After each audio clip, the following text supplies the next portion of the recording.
Okay, please rise for the pledge of allegiance.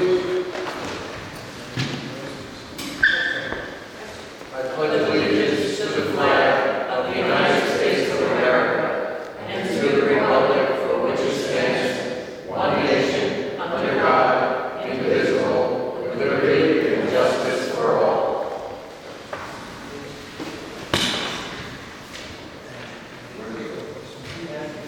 Okay, good evening, everyone. Welcome to the July 14th Town of Monroe Town Board meeting. Can I get a motion to open up this evening's meeting? I'll make that motion. Call the question. Scangarello, aye. Cardone, aye. Cool, aye. Richardson, aye. Okay, so moved. A couple of announcements before we get going. First off, just want to make everybody aware that the Village of Monroe is going to have their grand opening of the new airplane park. It's going to be next Monday, July 21st at 10 a.m. at the park on Mill Pond.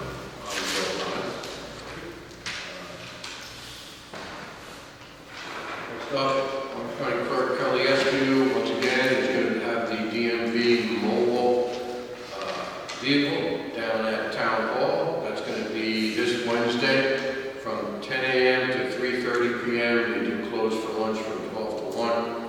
And it's going to be all licensed transactions, reading on the ads, and the enforcement transactions. So that's going to be this Wednesday, July 16th at 1465 Orange Street. Next up, we've got the free movie for veterans. That's going to be this Wednesday as well. It's going to be 2 showings, 1 o'clock and 6 o'clock. If you want to reserve tickets, you have to call 845-291-2470. That is the Office of Veteran Affairs, Christian Farrell's office. The movie is going to be F1, which is starring Brad Pitt, and obviously it's going to be at Flagship Indian Cinemas.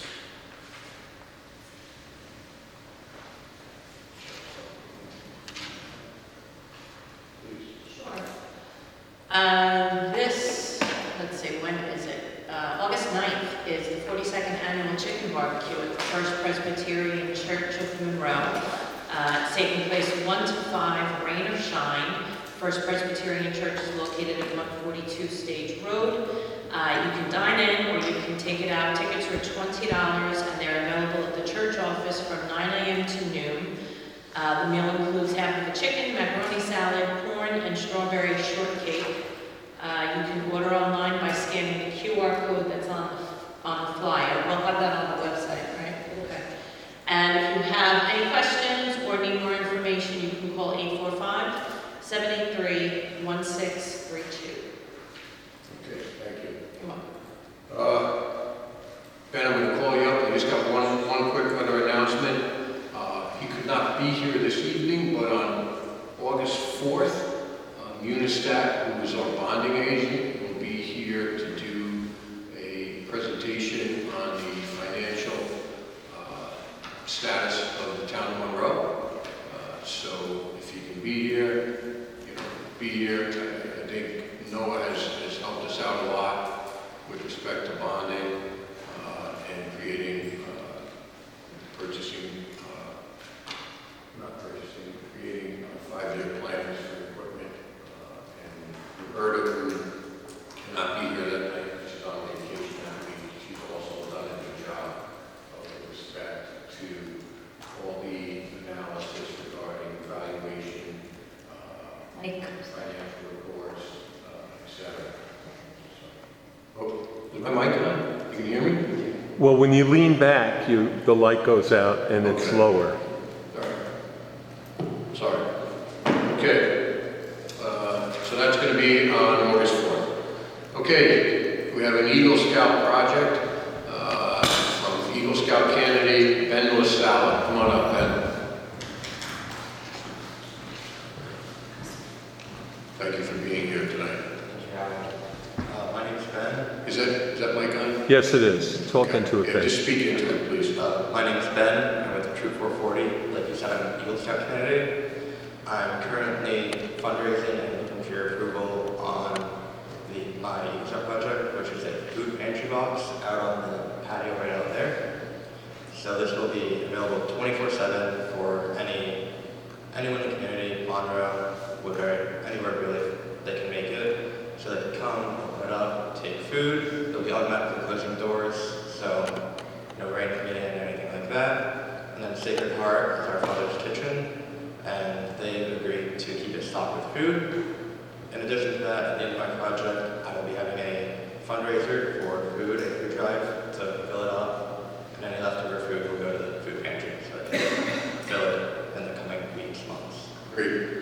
Now, what's your time frame?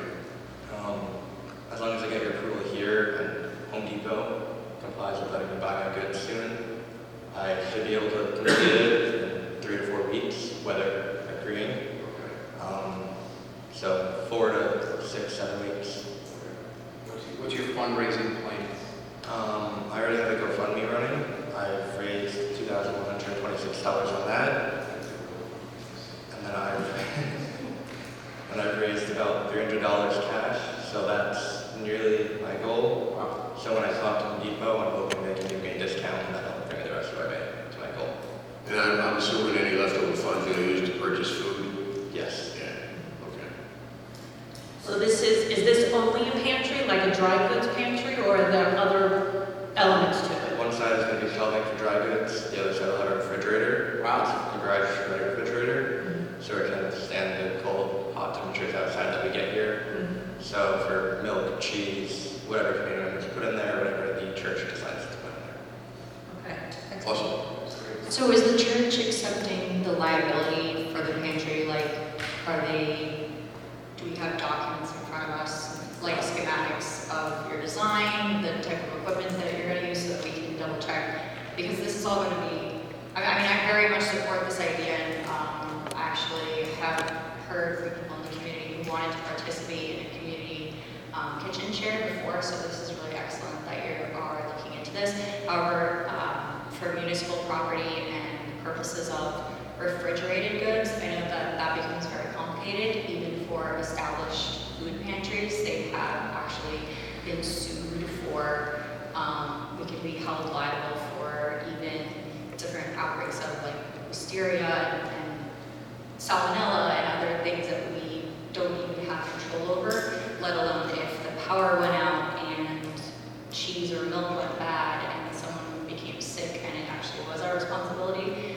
So I guess I have a lot of concerns about quality monitoring and the safety. I mean, God forbid if someone tampered with any of the food in the pantry. I think dry goods are very safe and they've evolved. There's different techniques where they come in smaller portions that you not tamper with, or it's very evident.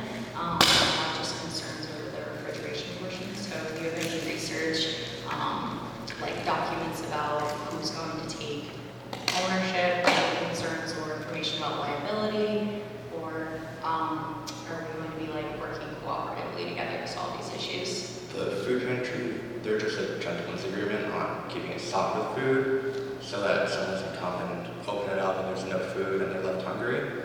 Besides that, the food pantry will be the town's responsibility. The box itself, if the glass in the door breaks, anything like that. Okay, so it's our property, we're going to be maintaining Yes. anything, like if the refrigeration, actually something goes bad with it. What kind of refrigerator did you say? It's a garage ready refrigerator. What is it? Garage ready. It is Oh, rated garage for temperatures, low temperatures, high temperatures. Okay, So, but that is yes. also meant to be sheltered in some way.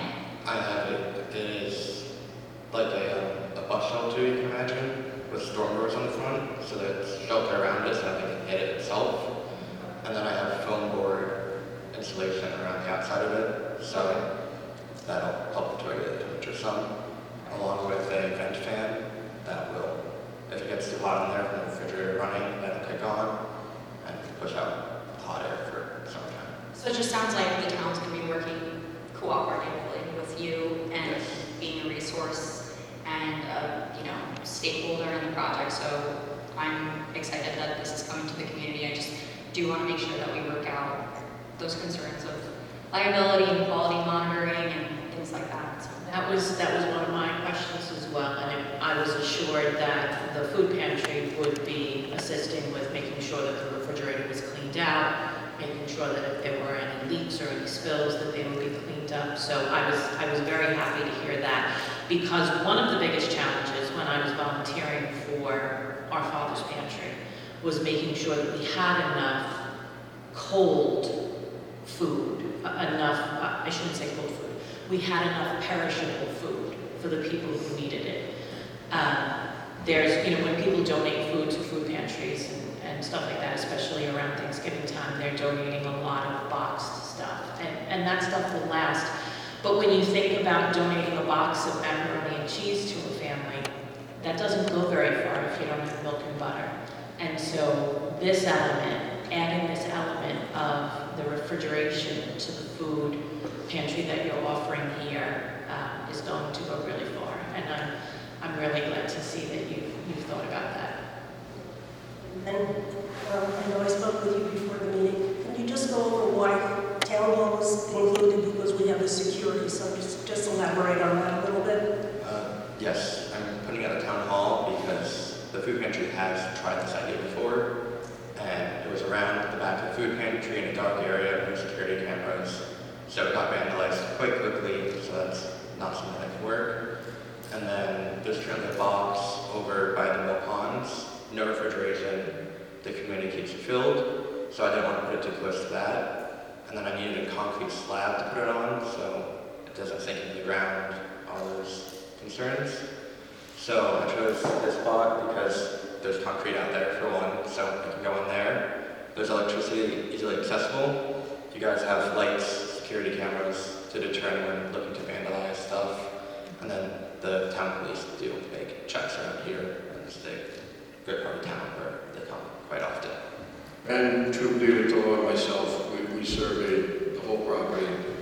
We talked about possibly the senior center, and this was obviously the best fit for us. Also, keep in mind that when the Eagle Scouts do a project, the beneficiary, who is the town, they take ownership of it.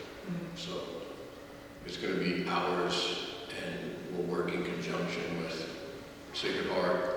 And I know that Troop 440 in the past has followed up with some of the projects that they have completed. And there are Good Samaritan laws for food pantries specifically, Yes. so that it will minimize the liability in terms of any food contaminants. Thank you all. Thank you very much, Thanks, Ben. Ben. Thank you. I will make a motion to approve Ben LaSala's Eagle Scout project. Would like to second? Call the question. Mike? Stangrel, aye. Cardone, aye. Well, aye. Richardson, aye. Okay, you're good to go. Thank you, sir. You just coordinate with me, anything you have to do here in the building, and we'll make it happen. Thank All you. right, thank you, Ben. Appreciate all your efforts. Thanks for thinking of us and the people in the town as well. Thank you. Yep, you're welcome. Okay, I'd like to go into executive session to discuss some advisory opinions from the Board of Ethics. I'd like to make a motion to do that. I'll second. Call the question. Mike? Stangrel, aye. Cardone, aye. Well, aye. Richardson, aye. Okay, so moved.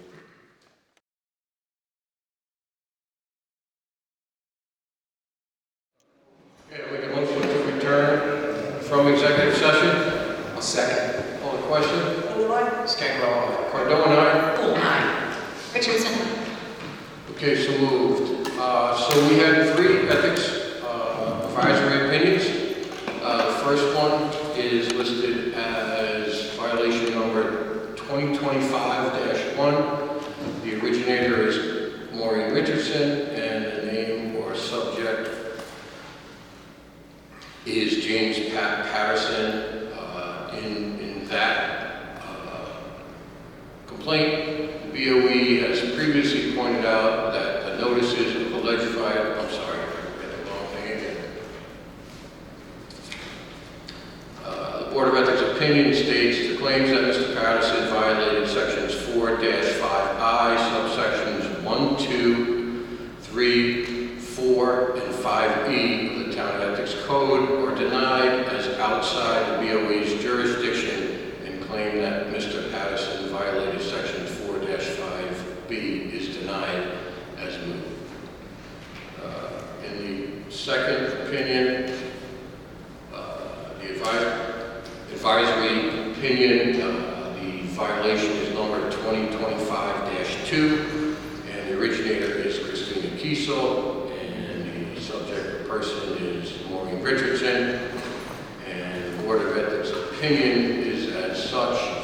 The claim that Councilmember Richardson violated sections 4-5D, subsection 2 of the Town Code of Ethics is substantiated. Councilmember Richardson's behavior during a public comment was not appropriate for a town board member and is worthy of a public censure, with the additional recommendation that Councilmember Richardson be compelled to undertake a mandated review of the Code of Ethics, Code of Conduct, including the prohibition against knowingly and willfully harassing residents doing business with the town and the town meeting rules for public comment periods. I'd like to speak here since we're reading these all three in succession. Can I get a second here? Second.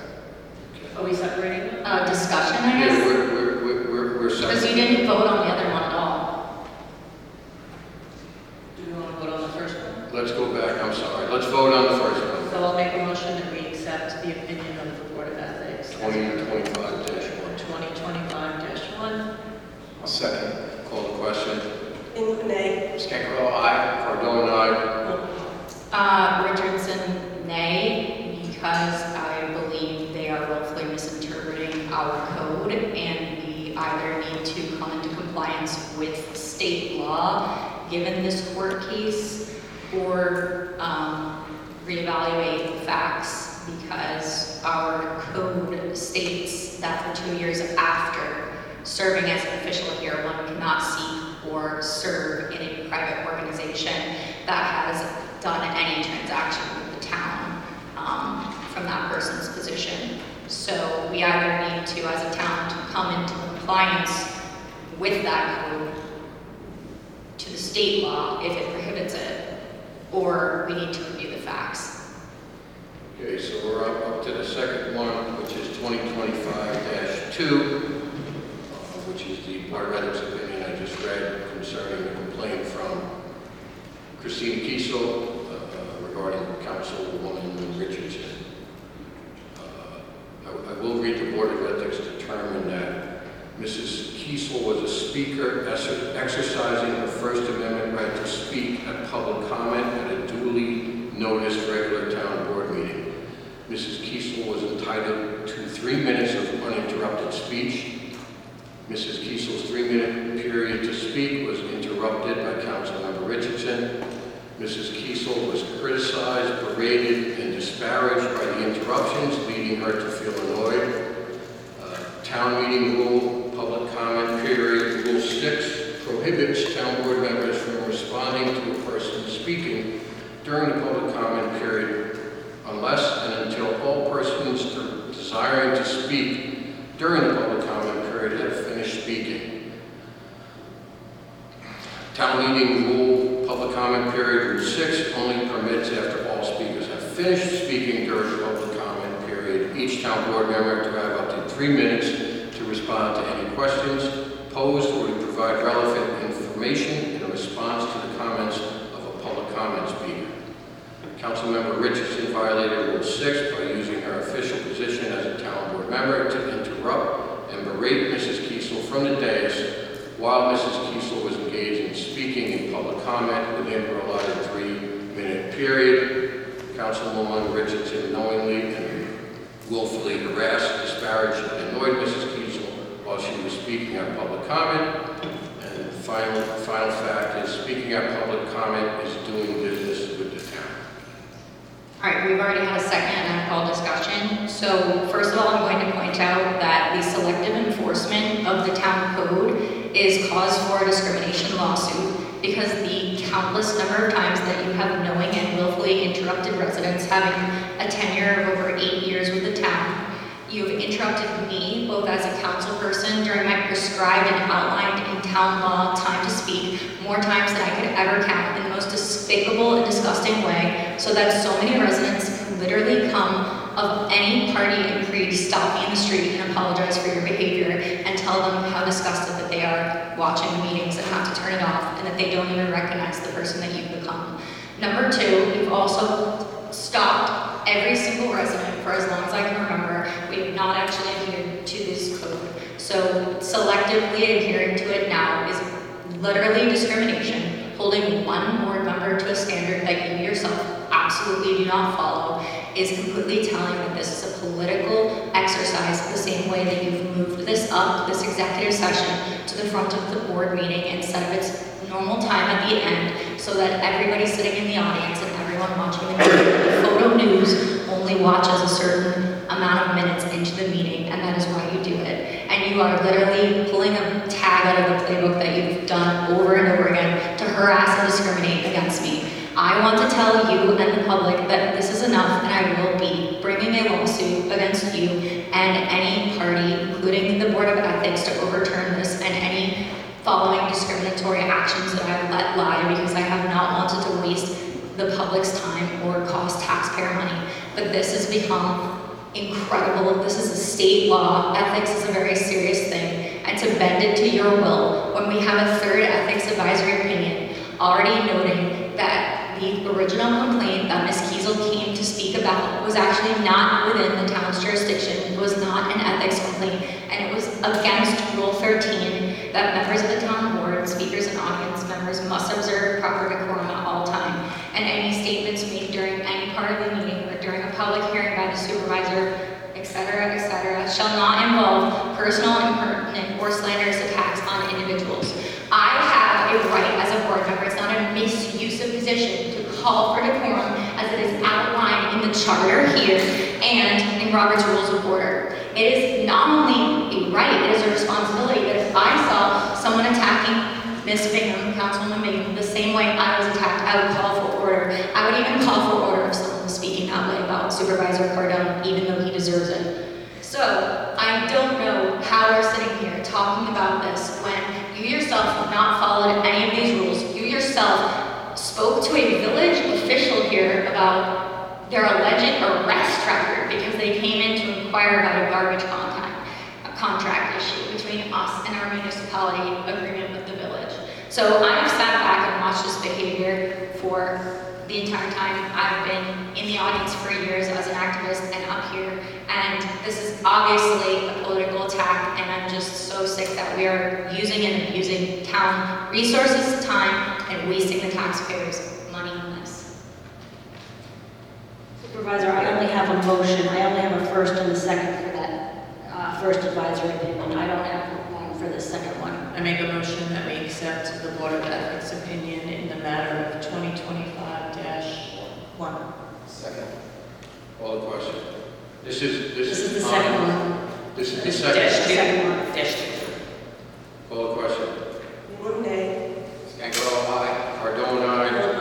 Aye. I don't know, Brian, am I mandated to recuse? I mean, it concerns you, but you indicated that. It's unlawful, so from my position as a board member, if it was someone else, I would also vote no on this.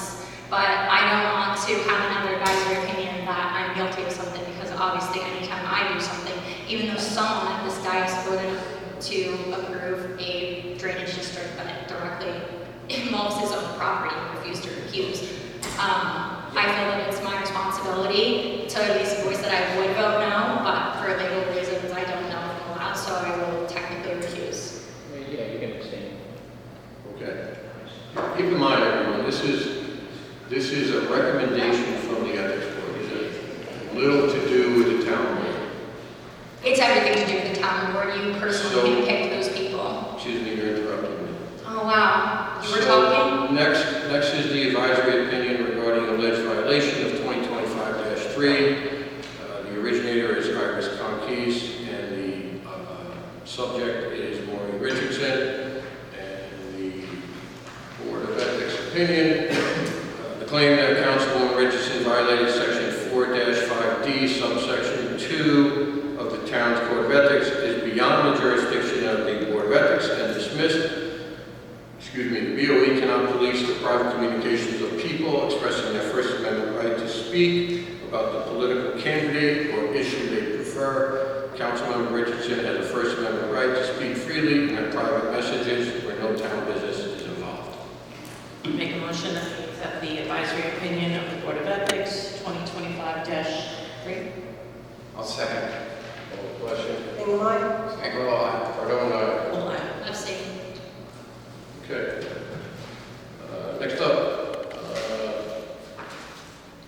I want to make a motion to open the continuation of a public hearing in relation to the increase in improvement of facilities of Water District number 14. And a second. Call the question. Bingham, aye. Stanker, aye. Cardone, aye. Full aye. Richardson, aye. Okay. No public comment. Basically, the FC applications are going to be due September 12th, and there's $325 million available. Again, we don't know how many other municipalities are going to be applying for this grant, but we do have time, and we will be continuing to work with our engineer and Millennium to put in the grant request. So I know we're probably going to hold this over, but if anybody else has a comment, I'll leave it open. I think we should leave it open to, when is the application due? September 12th, and we meet September 2nd and September 15th. So let's do it on the second. September 2nd. Yeah. After we submit it, So we will submit it. and at least we can say we submitted it. Okay, that's fine. So September 15th, I'll make a motion to continue the public hearing until September 15th. At 7 p.m. or assuming their efforts are practical. Okay, call the question. Bingham, aye. Stanker, aye. Cardone, aye. Full aye. Richardson, aye. Okay. Item 4.3 is the motion to open the continuation of the public hearing regarding local law A-V1/2025 to amend Article 6, Chapter 53 concerning material used for water pipes in the town of Monroe. I'll make that motion. Seconded by Councilman Stanker. Call the question. Bingham, aye. Stanker, aye. Cardone, aye. Full aye. Richardson, aye. No public comment. Okay. So we received the draft from Dave Fritz on Thursday, so I still would like to meet with John Mulligan, our water administrator. So again, I think we should just table this until our next meeting, probably August 4th, because then we'll have more time to review Okay. Full second. So, did you make that as a motion? it. I'll make it as a motion to continue the public hearing until August 4th at 7 p.m. or assuming their efforts practical. Full second. Full second. All right, so the draft has been submitted to council. We'll get it to you so we can post it. And I know that there's been some discussion with Dave, Mary, and I at different times regarding the actual law. The basis of it is that the C900, which is a plastic pipe, which is not in our code, is going to be in the draft allowed as long as it's on a private road. There's one development right now which has a portion of private road and a portion of the public road entering into it. So that portion, which is in the public, will be Iron. ductile iron. So, I mean, that's the basis for this amendment. Okay, so I'll make a motion to keep it open to, no, We have that, Mary made the motion and I second. call the question, sorry. Bingham, aye. Stanker, aye. Cardone, aye. Full aye. Richardson, aye. Okay. Next up, 5.1, the acceptance of the June 16th, 2025 minutes. I'll make a motion to accept. I'll second. Any changes, alterations, corrections? Call the question. Bingham, aye. Stanker, aye. Cardone, aye. Full abstain. Richardson, aye. Okay. Next up, 6.1, general fund abstract. Be it resolved that the town board of the town of Monroe request approval of abstract number 25-13, general fund containing checks 36970 through 37065, totaling $507,800 $1,816.56. I'll make that motion. All second. Call the question. Engelmeyer? Cangarello, aye. Cardone, aye. Cool, aye. Richardson, aye. Okay. Next up is an escrow abstract. That escrow abstract, I'll make a motion, be it resolved that the town board of Town of Monroe request approval of abstract number 25-9, escrow fund containing checks 2219 through 2230 in the amount of $89,191.12. Call the question. Engelmeyer? Cangarello, aye. Cardone, aye. Cool, aye. Richardson, aye. Okay, so moved. Cash transfer abstract. I make a motion, be it resolved that the town board of Town of Monroe made a motion to approve abstract number 2025-5 in the amount of $1,020,000 for cash transfers to and from our investment funds. Engelmeyer, second. Call the question. Engelmeyer? Cangarello, aye. Cardone, aye. Cool, aye. Richardson, aye. So moved. Okay, new business, item 8.1. I will make a motion appointing Donna McMahon to the Conservation Commission, slot number 5, with a term to expire 12/31/2025. Donna, that's only because that's the slot, and when the slot expires, we obviously want you here more than 6 months. So I'll make the, Cool, second. call the question. Engelmeyer? Cangarello, aye. Cardone, aye. Cool, aye. Richardson, aye. Okay, thank you. And thank you for all you've done so far. I know you've been diligent in attending meetings. You were at the Arbor Day event, and much appreciated what you do and what you're going to do. And Donna was also at the Repair Cafe with all of her milkweed and her pollinator books, and she adds a lot to the conversation. Great. Happy to do it. Thank you. And Donna, if I could just ask, if you're staying till the end of the meeting, if you wouldn't mind just stopping in my office so I can give you your oath of office? Or if that doesn't work for you, if you can come in within the next 15 days. Thank you. Okay, item 8.2 is the end of the probationary period for Lucas Moran, Highway Department. I'll make a motion authorizing the end of the probation period for Lucas Moran, Heavy Equipment Operator, Highway Department, effective June 30th, 2025, and that's obviously retroactive. I'll second that. Call the question. Engelmeyer? Cangarello, aye. Cardone, aye. Cool, Thank you, aye. Dennis. Cool, aye. Sorry, I just heard good night, Dennis. Richardson, aye. Okay. Item 8.3, resolution approving Keith Osborne for the position of recreation aide, Smith's Clove Park Youth Activity Camp, at an hourly rate of $15.50, and the seasonal period of July 7, 2025 through August 15th, 2025. Keith has been pre-approved for employment by Orange County Department of Human Resources and has been approved by the Monroe Joint Parks and Recreation Commission. I'll make the motion. Cool, second. Call the question. Engelmeyer? Cangarello, aye. Cardone, aye. Cool, aye. Richardson, aye. Okay. Item 8.4 is the Independence Day fireworks. Pursuant to our intermunicipal agreement between the town of Monroe and the village of Monroe for the annual Independence Day celebration, we need a resolution regarding the town's contribution to the village of Monroe 2025 Independence Day fireworks event. The town of Monroe contributed $8,000 for this celebration in 2024. So I'll make a motion to approve the same. I'll move the second. Call the question. Engelmeyer? Sorry, discussion. If we contributed this amount in 2024, can we do a percentage increase or calculation for how much the celebration increase costs? So you're maintaining the percentage? We've never maintained a percentage, we've always given a set amount. Okay. Call the question again. Engelmeyer? Cangarello, aye. Cardone, aye. Cool, aye. Richardson, aye. Okay. Yep. So, we need to authorize the supervisor to execute the certificate of determination and the town clerk to certify it in connection with the upcoming sale and issuance of the 21,775,000 public improvement serial bonds for 2025. So I make a motion that we authorize the supervisor to execute that certificate of determination. I'll second. Discussion, this is for the White Hill project and.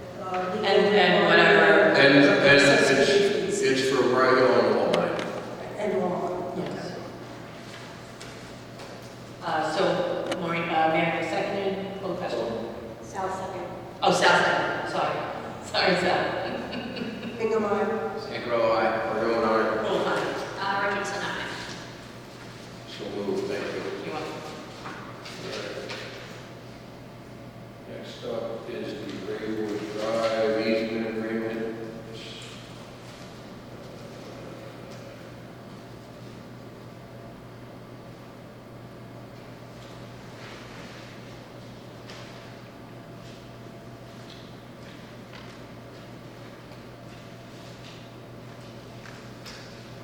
Okay.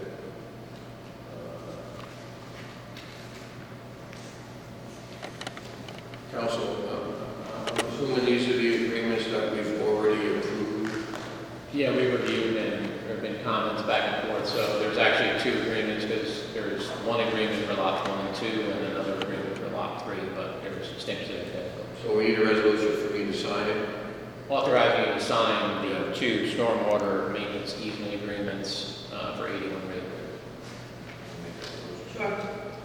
So I make a motion that we authorize the supervisor to sign the maintenance agreement for 81 Raywood Drive.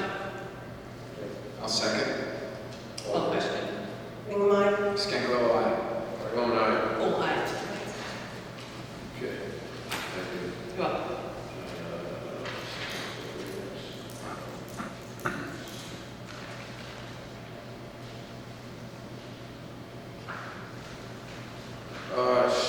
Recommendation for performance security bond for BJ's fueling pad site.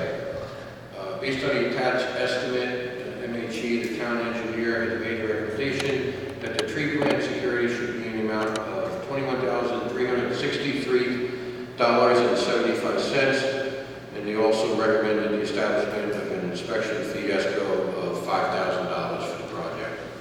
I'll make that motion. Second. Call the question. Bingham, aye. Stankerello, aye. Cardone, aye. All ayes. Richardson, aye. Okay. Next up is the Lake Sapphire Dam. It's a change order. I was on a Zoom call with Tom Luddington and Colliers regarding this, because in essence, the cost of this is going to be the burden of the Lake Sapphire Homeowners Association, and they agreed to the change. So it's essentially a total fee associated with this change order is $10,000. And I make a motion that the board approve that. You're going to have to make a motion that I can sign. And the mic. Okay. Why don't you take the one motion? Sure. So I make a motion that we approve the change order to $10,000. And I add to that motion that we authorize the supervisor to approve that change order. I'll second. Call the question. Bingham, aye. Stankerello, aye. Cardone, aye. All ayes. Richardson, aye. Okay. So moved. I'll make a motion for a resolution authorizing the auction of town-owned Iowa bus number 34, VIN number 1FD-FE4FS1DDA85453, and that's an auction to start at $500 to secure the vehicle, and the vehicle is to be auctioned as is, and there's no mechanical records. There's no matter. Second. Well, listen. Discussion. I believe somewhere I read there it was secure a maximum of $2,000. That should be a minimum of $2,000. No, the minimum is 500. But we don't want to put a maximum, somebody. No, I didn't read the maximum into the. Okay, but I just said I read. Yeah, no, I didn't read it. Didn't read it into it. Okay. Call the question. Bingham, aye. Stankerello, aye. Cardone, aye. All ayes.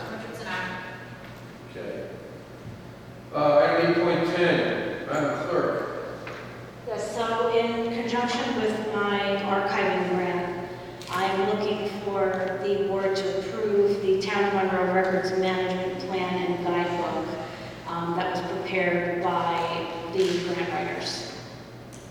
Okay, I'll make a motion to approve the records management guide prepared by the grant writers for the town clerk's record room.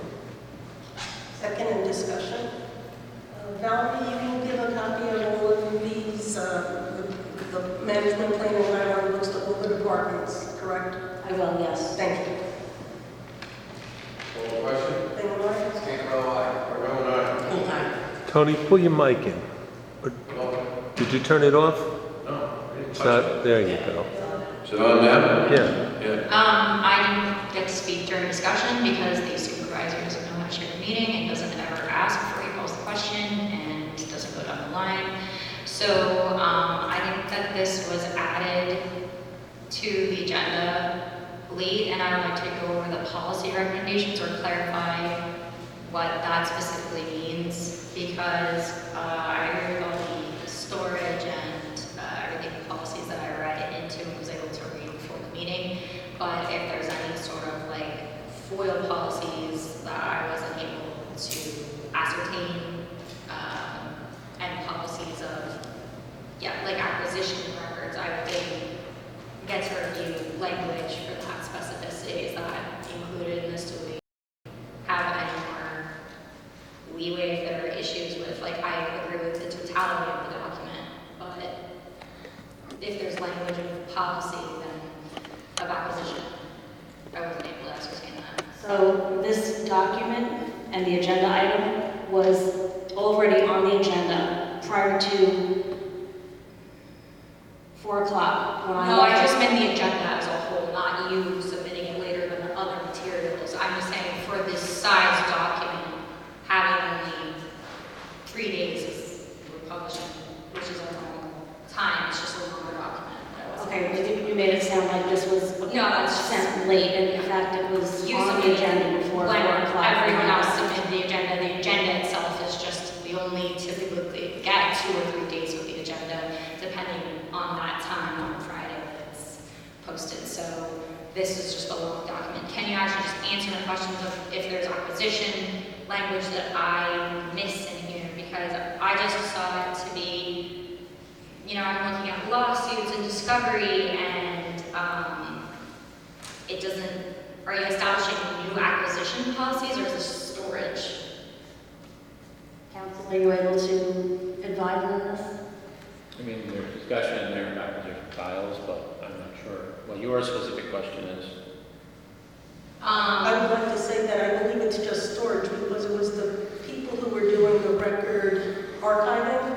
They basically wrote this policy, I don't know what to say, so that everybody is consistent.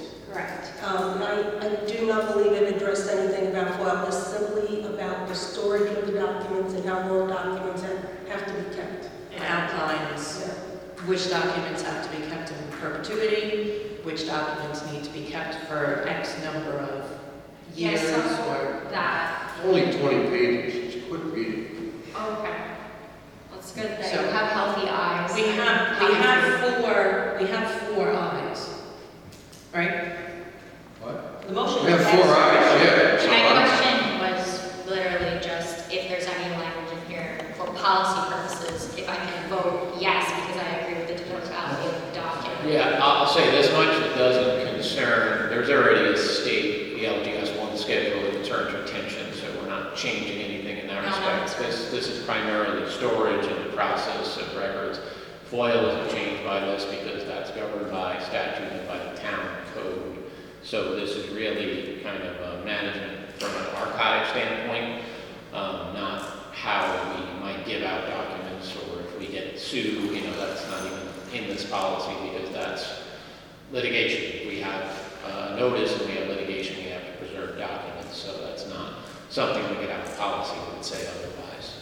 Okay, yeah, I just wanted to know if it was a living document or I just had concerns. I mean, I have an ongoing concern about how FOIL is handled here, so I'm gonna use this as like a platform. nothing to- But Yeah, I would just say it this. actually has a lot to do with FOIL. There's a lot of FOIL related policies. It makes All right, FOIL. we have 4 votes. Would you like to vote on it? I already said that I would earlier, but you guys kept talking, so I will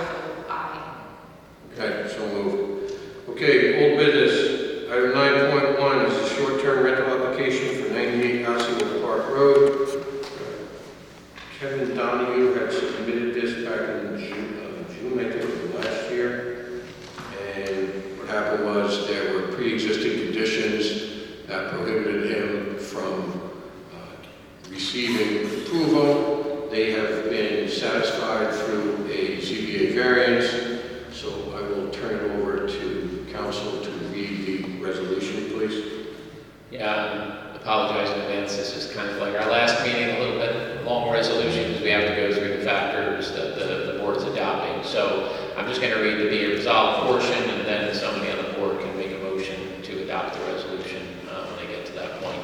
So section 1, the above whereas, I'm sorry, this is 98 Osseo Road, and the title of the resolution is to approve short-term rental at 98 Osseo Park Road, applicant Kevin Donahue.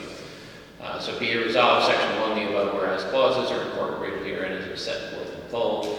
Section 2, pursuant to Town Code 40-8F, the town board hereby determines that, number 1, adequate parking facilities are provided to meet the parking requirement of 4 off-street parking spaces which are provided in a manner that does not impact the residential character of the neighborhood. Number 2, no new construction or expansion is proposed relating to the short-term rental. Number 3, the structure and lot are conforming to the requirements of Chapter 40 of the Town Code, and that the lot and structure are not considered existing non-conforming uses or buildings. Number 4, adjoining residences and their yards are generally afforded a reasonable degree of privacy from view by occupants of the proposed vacation residence or partial vacation residence by the imposition of landscaping and privacy fencing. And number 5, the number of permitted short-term rentals surrounding the proposed property are not excessive in number so as to result in adverse character impacts to principal residences in the neighborhood. Section 3 of the resolution, the town board hereby approves the short-term rental application for 98 Osseo Park Road subject to the following conditions. Condition 1, continued compliance with the provisions of the Town Code, Chapter 40, and New York State Residential and Fire Code with respect to the rental location. And condition 2, continued maintenance of the existing screening of the property and parking area. And condition 3, the approval of this application shall expire 3 years from the date of this resolution pursuant to Town Code Section 40-9. And condition 4, that if the applicant intends to renew the permit after the 3-year period, the applicant submits a renewal application at least 60 days prior to the expiration of the permit. And condition 5, the permit may not be transferred except as indicated in Town Code Section 40-16. And the last condition, number 6, applicant must report any proposed change in circumstances to the building department that would alter the analysis of the factors set forth in Town Code Section 40-8F as in Frank, relevant to the approval of short-term rental permits, except that the applicant shall not be required to report any change in the number of short-term rentals surrounding the property. Town Code Section 40-8F5. Section 4 of the resolution, the town supervisor and any other officer or employee as directed by the town supervisor is hereby authorized to take any and all necessary actions to carry out the provisions of this resolution. And Section 5 of the resolution, this resolution shall be effective immediately. So we need a motion. I'll make the motion. I'll second. Discussion. Just would like the board to be aware, because in our town codes, section 40-8F5, it says the number of permitted short-term rentals surrounding the proposed property are not excessive in number so as to result in adverse character impacts to principal residences in the neighborhood. Camille already has one there. She kind of indicated that there was going to be another property she was looking at. And this is a private road. So, Mr. Donahue, I feel he's entitled to this, but I just would like to caution the board that in the future, that should anything else come up in that area, that we really consider this section of town code.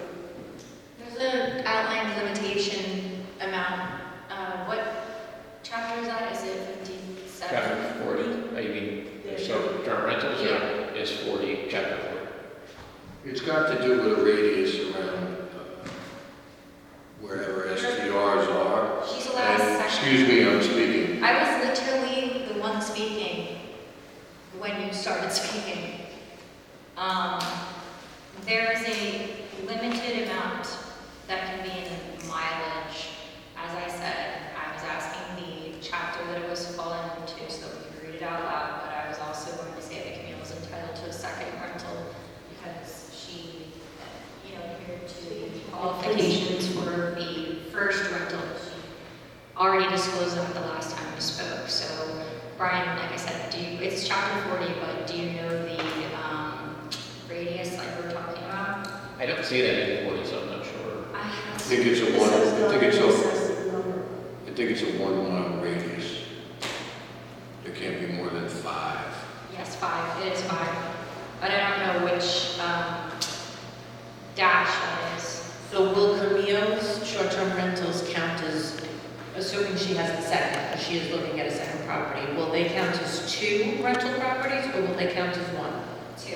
So they'll count as 2, which means that if anybody else wants to get in on this in that area,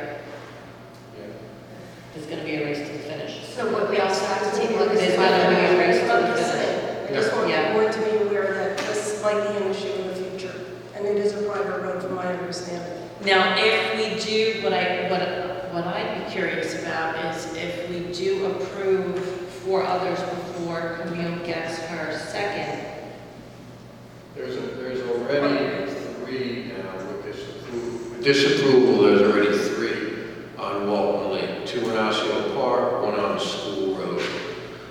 The closest one to that was the first one we approved, which is on Cromwell Hill Road.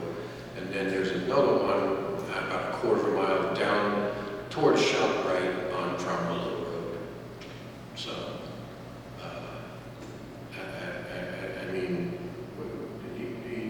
the thing that I had stated is, when we were doing this, was where does that 1 mile radius start? Is it around each rental? that's how I would read So it. that it shifts? I still don't like it, so I mean, I'll have to look at it. Not to profess I memorized the code, but the factor as it reads doesn't talk about distance, it just talks about an adverse impact. No, there is one though. There may be, but I don't know that it's Yeah, been we shot can- before, yeah, but we can look at it. We can discuss this at a future time. Is that, you know, Point. Okay, so call the question. Ingeborg? Stinkle eye. Cardone, aye. Well, I, Richardson, aye. So moved.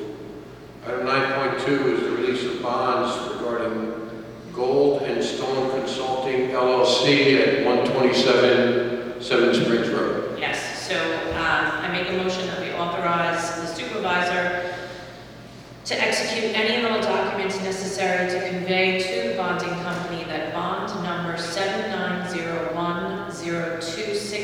7901026205 in the amount of $187,500 may be released as the principal. Gold and Stone Consulting LLC has posted sufficient cash security in its place to satisfy the principal's remaining obligations.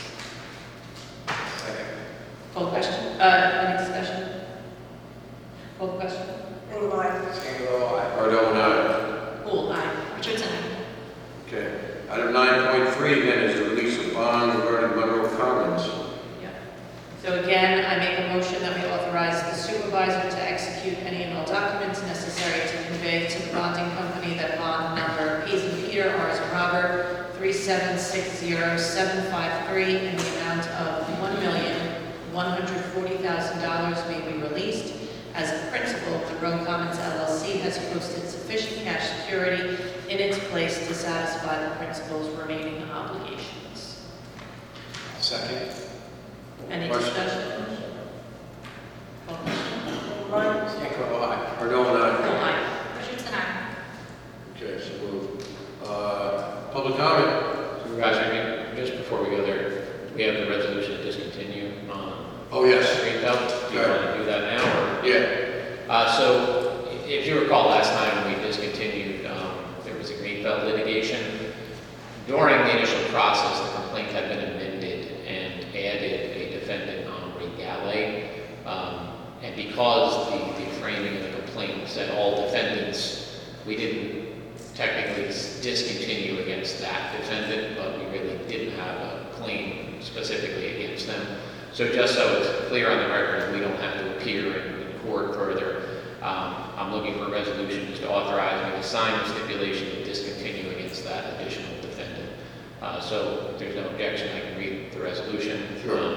And just so you know, the name of the case changed, so it's not called Greenbelt anymore because they're not in it. So the resolution would be resolved, the special counsel Brian Nugent is authorized to execute a stipulation of settlement, stipulation of discontinuance in the matter of Village of Monroe, the John Doe Worksburger, pending in the Orange County Supreme Court, index number EF 004685 of 2018, to discontinue the proceeding against defendant Henri Gallet, that's OMRIGALLAY, individually and as owner of Galway Incorporated. That's it. I'll make the motion. Who will second? Call the question. Mike? Monroe, aye. Cardone, aye. All ayes. Richardson, aye. Okay. Thank you, Supervisor. Public comment? I apologize if I mispronounced your last name, Carol Soteropoulos. Perfect. Thank you. Just a reminder, you'll have 3 minutes, and please announce your name. Thank you. Carol Soteropoulos, 24 Strauss Lane in Monroe. I'm here this evening to give some information and to ask for your guidance about a particular topic, and that topic is ICE, the Immigration and Customs Enforcement. These are the stories we're reading about. These are the police who are coming around to communities all over the country. $75 billion was just added to their budget by the bill that was passed in Congress. And you can just imagine the fear that is coursing through this community. I know because I'm on a neighborhood watch, and I know what people are fearing. People are not sending their children to school. They're staying out. They're reporting on cars that they see that looks like ICE, suspicious cars. Okay, so to the point, I did have a long conversation with the chief of the village police, Chief Guzman, and he's excellent. Excellent. I'm very, very pleased. We all are with the policies that are in place, the protocols. He shared with me the guidance that is given by the Attorney General that he follows, but this is guidance. Not every community is doing it, not every county. There are some counties in the state that have already signed agreements with ICE and a few municipalities. We do not want that happening in Monroe. We are here, as Chief Guzman said, to protect our citizens and everybody, all residents, including undocumented immigrants, who have a right to due process under the 14th Amendment. I don't know if everybody's aware of that. We imagine people being picked up and carted off just because they're undocumented. That is wrong and it is illegal. And we're here to talk about it. Okay, so the guidance I'm seeking, we would like what is in place now to be more solidified and strengthened or formalized in some way, the protocols that are in place. I can't speak for the state police. I haven't had a conversation. I just had a conversation with the chief of the village police. So in terms of solidifying, the reason why I bring up the subject of the $75 billion is that, of course, some of that money is going to be used to entice and attract communities into agreements. We want to avoid that. So what is it, the steps, what are the steps that we take to do that? Is this kind of, something that could be presented by a member of the council and voted upon? Or is it something that's administrative in order? Because, of course, I don't know enough about the distinction between the village police, except they're in the village, and the town, the state police for the people who live outside of the village boundaries. But I assume that it is up to the boards, the town board and the village board, to oversee the police. So, your time expired. Did you have anything else? No, I was just asking Could you just repeat? what would be the steps to take. Yeah, could you just repeat the action point item? I just missed the phrasing of the question. I heard everything in the background and I just missed that one sentence, the action point. I'm sorry. So in other words, the guidance that I'm seeking, okay, for action would be, what route would that take? Would this be something that the board could vote on to say, we approve of the policies that are in place and we will keep them and we will not accept funds from ICE? So as you correctly pointed out, I'm going to refrain from speaking until after all the speakers are done. is there anything else? Yes. Okay, Is there sorry. anything else to speak? Yeah. Okay. So we'll answer. address it after the next speaker or two, whoever's on. Thank you very much. Thank you very much, Karen. Dan Burke, just a reminder, you'll have 3 minutes. Yeah, hi. Let me set my things so I don't run over. what's your name? Yeah, Dan Burke, elder statesman, High Hill Road, Village of Monroe, Town of Monroe. Yeah, recently at a town board meeting here, I suggested that the citizens committee to advise the board on our theater. Has anybody considered this suggestion? I'd like to get some feedback on that. I see we had it on July 7th, we had a Beck movie, and then there's another one scheduled for this week, that's 2 out of 6. Is there another 4 going on? Is there somebody to tell me about that? And here's kind of a warning. The Lafayette Theater in Suffolk is closed. The flagship may at any point suffer the same thing, handed back to us. If you have a committee that's already looking at movie things, theater things, they'll be able to make that transition much more smooth. The next thing is that Michael Sussman has put forward a proposal to have a elected controller for the County of Orange, which has like a $987 million budget. And to have somebody directly elected by the voters looking after their money, it sounds like a good idea. He's circulating petitions, and I think that is a worthy cause. And I'd like to see in the town of Monroe an elected controller for the town of Monroe. I'll write something up on this and I'll get it to you, and we'll see what your reactions are. And then tonight, I'm looking at this Board of Ethics thing. A speaker came up here a few days before the primary, and she was supporting the candidate that was running against our councilwoman. 3 sentences into what she was saying, everybody in the room knew that it was personal and it was political, and it was forbidden by the public comments. It was the chairman's duty to tell her what the public comments are allowed or not allowed, and to shut her down. And he didn't do it.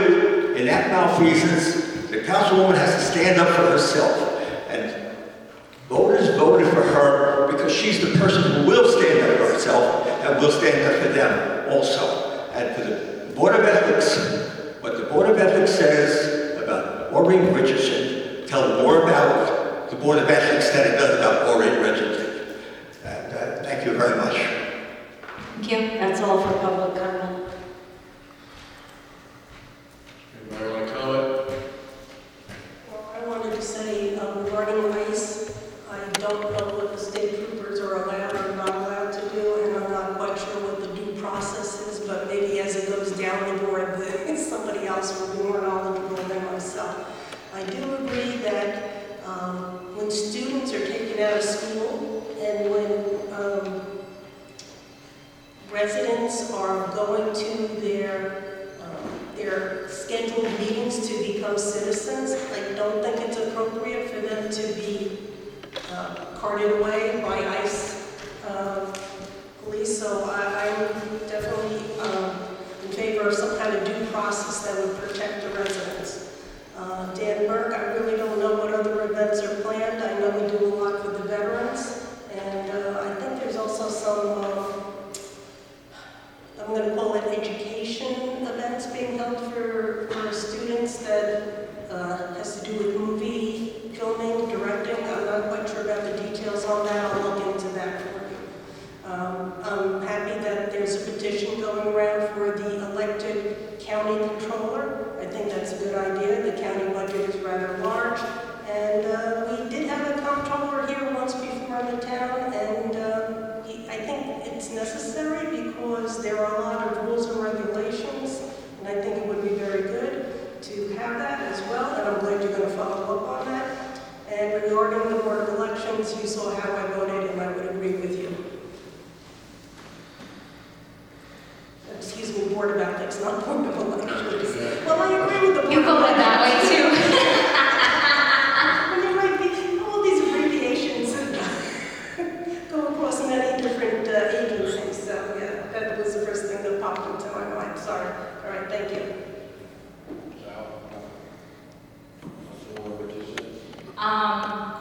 Carol, Tori, you want to go? So, I work at the county building, and we have very frequently people coming in to be sworn in as new citizens of the United States, and it is an absolutely wonderful day. I can't say that I agree with you on a lot of the other things that you had to mention about ICE. I would not be in favor of adopting anything like that. I believe that there is a separation between law enforcement and legislators, and they need to remain that way. The legislative branch, the law enforcement branch, and the judicial branch need to stay in their lanes. So I will let law enforcement do what law enforcement needs to do. So first I want to just read what's inscribed on the Statue of Liberty in response to the moving words that you said. Give me your tired and your poor, your huddled masses yearning to breathe free, the wretched refuse of your teeming shore. Send these, the homeless, tempest-tossed to me. I lift my lamp beside the golden door. To answer your question, as I was saying earlier, you are correct in pointing out that the village of Monroe Police is overseen by the village board of trustees. So I would recommend speaking at one of their meetings and or emailing them. I also agree with your assessment of Chief Guzman. He's extremely informative and comforting, and I line also with his current policies. It sounds like they're self-dictating. I understand the concern for wanting to implement a more solidified law rather than a policy. However, the state police don't even follow local town ordinances, or rather enforce, I meant to say local town ordinances, because they really only enforce state law, because as you often see at the town board level, 3 people can vote on something here that is completely unlawful, and the state PD can be sued for something like that, enforcing it, because the state laws are what they know are more bulletproof. They understand the liability, they understand the ins and outs, town ordinances, municipal home rule. Something can be on the books or passed, as earlier we saw a policy or an acceptance of an ethics position that I believe to be completely unlawful was passed. However, that doesn't prevent us from passing it unlawfully. Someone would have to come and overturn that policy or overturn that law or sue when it was enforced upon that person. So state PD, we do not oversee really anything that they do. We just collaborate and cooperate with law enforcement and have shared resources and ask for resources in certain areas. Dan, for your movie theater idea, no one has formally looked into it, and actually no one is collecting the fees still from the movie theater. I understand that they could shutter, but we've actually not even done a financial audit still, and you'd come and we had discussed this in email, and I had done an audit coming in as a new council person to see where profits, how we were doing with that. So I think we should really sit down and create a movie theater committee for several reasons. And I also have an email from Lynette Kravitz, who is interested in nominating Flagship as a venue for a one-day film festival. So I don't see any policies or procurement policies on the books for people in the town to access those 6 community days. I think we need to create established guidelines for that. Like, how can the town board set up a municipal day?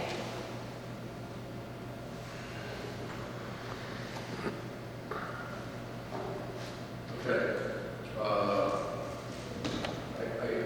Carol, I do tend to agree with what Councilwoman Wool stated, that there is and should be a separation between law enforcement.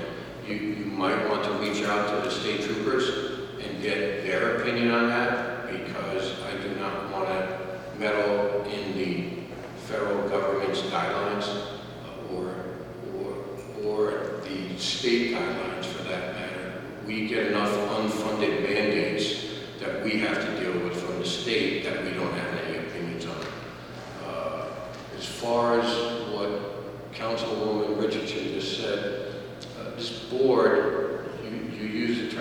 acceptance of the ethics position. We accepted the report. That doesn't necessarily mean we accepted the position or agreed with the position. So let's get that straight. And it's a recommendation. We have an ethics board. That opinion regarding Is that your- accurate? What? I thought we were voting on accepting or declining. Not the report, but the opinion.